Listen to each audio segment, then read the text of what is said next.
Let's talk about Noah's Ark. So we are, what is it? Today is the 11th. So I think like maybe next week or something or another, we should be getting the new season. Oh, the Noah's Ark movie.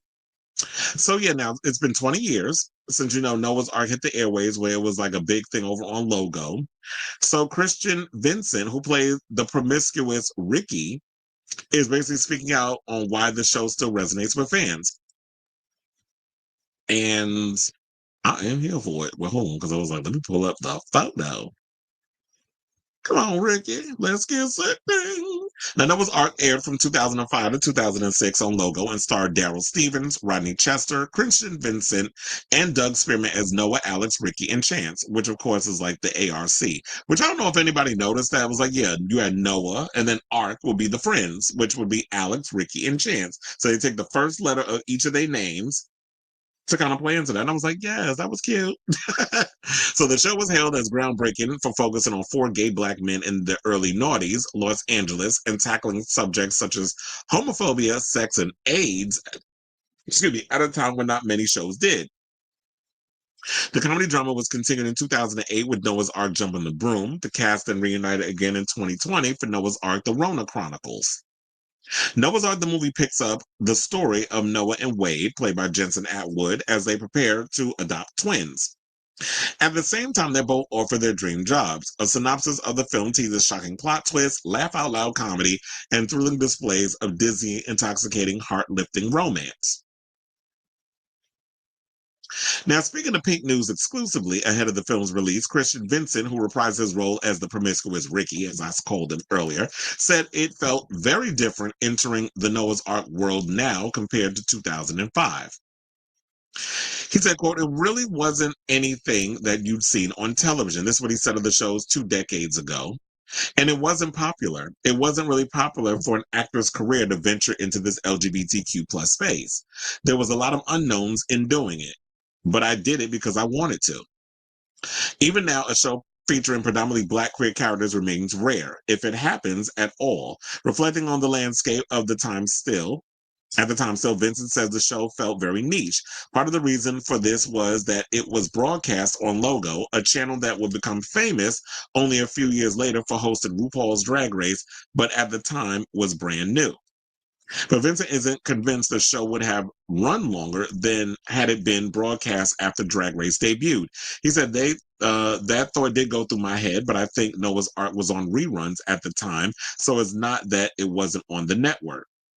He also went on to say there wasn't a lot of publicity. I don't think they really knew what to do with it. I don't know how many advertisers would get behind a show like that at the time. I did feel like we were stepchildren in the industry. It got a little bit of press.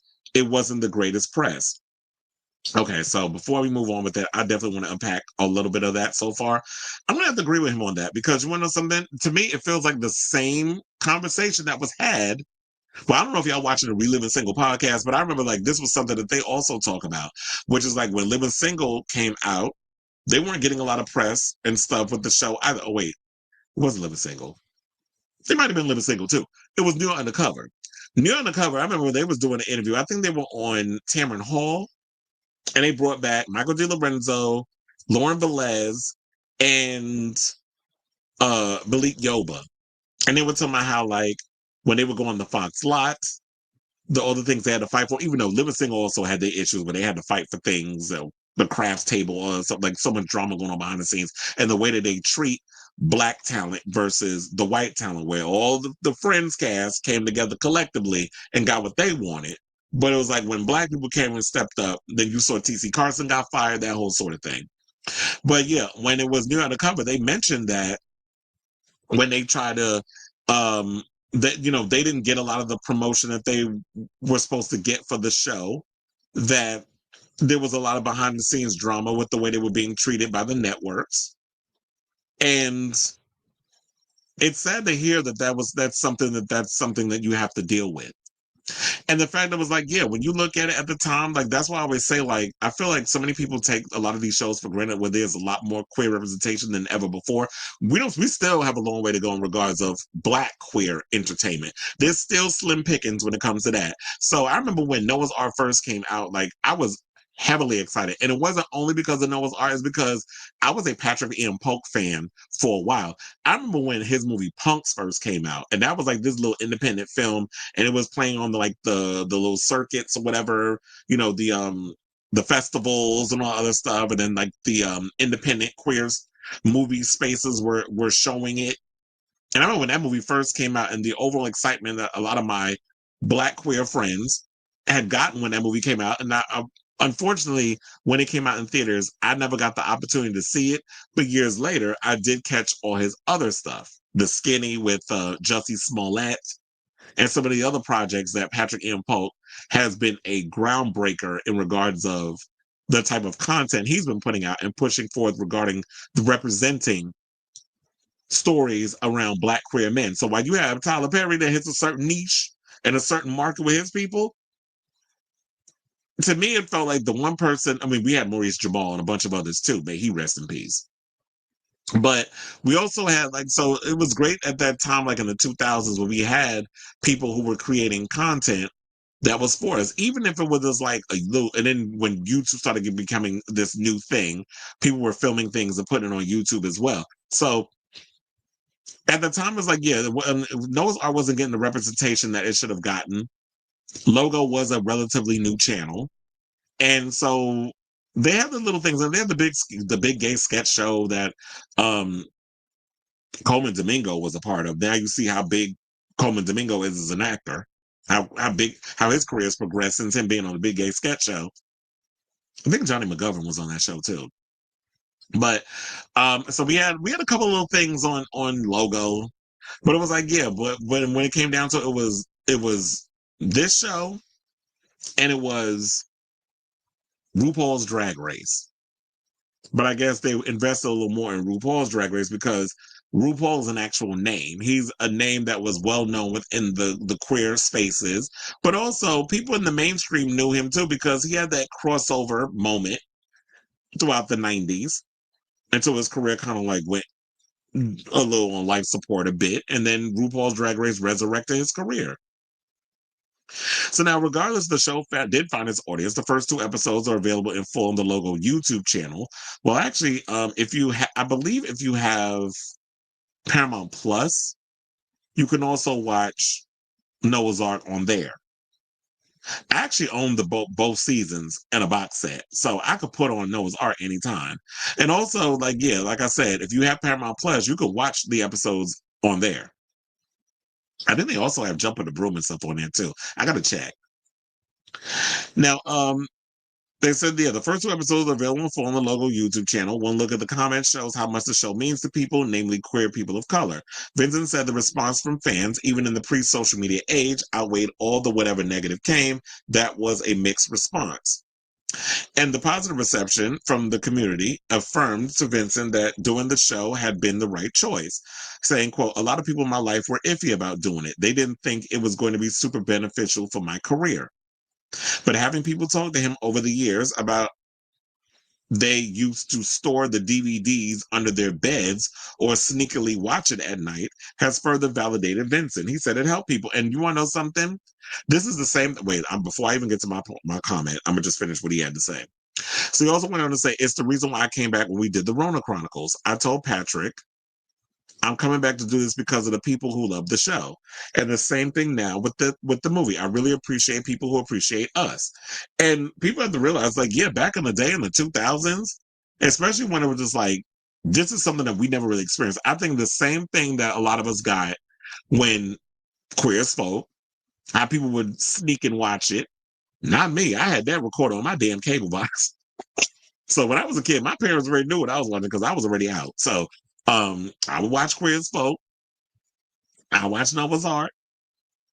And I just, but I totally get those people who pretty much have to hide and sneak and watch certain things because of their upbringing and because this is something that we've never experienced or seen before. So it's a bit on the taboo side. Now, speaking further on the continued appreciation for Noah's Ark, Vincent believes there's still a void that's not been filled since the show came off the air. He said, that's why I think it resonates with the fans. While Pose touched upon shit. Hold on, let me read that again. While Pose is touched upon as a potential successor, Vincent said the writers of Pose have described Noah's Ark as its predecessor, saying there still has yet to be a show that is equivalent to Noah's Ark, which is just a group of Black LGBTQIA individuals on TV. Addressing the void left by Noah's Ark, Vincent puts it down to the outdated idea that media featuring non-white, cisgender, and heteronormative narratives don't sell, which has been an argument that I've been having for 100 years already. Like, even down to the point where they keep saying with Black people that, oh, black people can't sell movies overseas. People don't want to go out and watch Black people in this, that, and the other. And we have proven time and time again that yes, there is an audience out there. And now that we're in this age of social media, trust and believe, it is a lot easier to find an audience where you can tell the stories that need to be told. And I keep saying this for the longest. We definitely need more queer representation on TV, particularly queer people of color. We don't have enough of it. Like, I felt like after Noah's Ark, there was still like this big gap and this big void, and we don't have that. So we need more of those people. Like, even with my friend went and did the Strange Love show that I was telling y'all about, that you can find on YouTube. That's like a Noah's Ark-esque show from the Latino perspective. So following four queer Latin friends, men, who live in LA. Similar concept. Some people would say, oh, y'all just trying to copy on Sex and the City. But one of the things that I feel like that people tend to forget, y'all want to talk about Sex and the City, you want to talk about this other stuff. First of all took y'all shit from Living Single. Because Living Single came before Friends and before Sex and the City. So if y'all going to sit up here and do that, y'all not going to sit up here and try to take credit and it's only given to the white shows. Now, they also said on whether there are still issues with racism and homophobia in the entertainment industry. Vince's reply is simple: always. While recognizing the progress that has been made in the last 20 years, he adds, there's still a long way to go.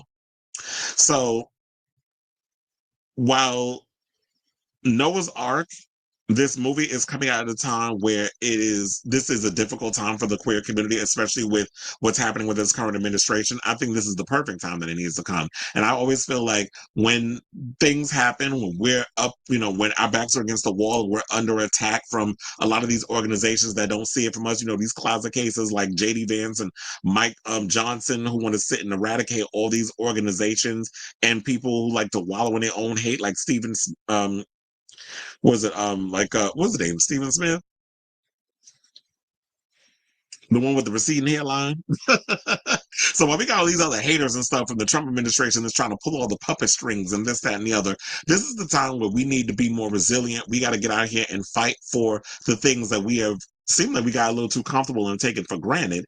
And yes, I hope that this Noah's Ark movie is a reminder that, or a whistle that goes off where it's like, it inspires the next generation to want to pick up a camera, write a screenplay. Shit, this is even inspiring me as an artist to want to create something and get that representation back out there, because we definitely need it. And for those who want to say, oh, it won't sell, I'm like, who are you trying to sell this to? The straight white folks? Like, stop always trying to sell things to people who will be the difficult sell, and focus on the people who are hungry for this type of content.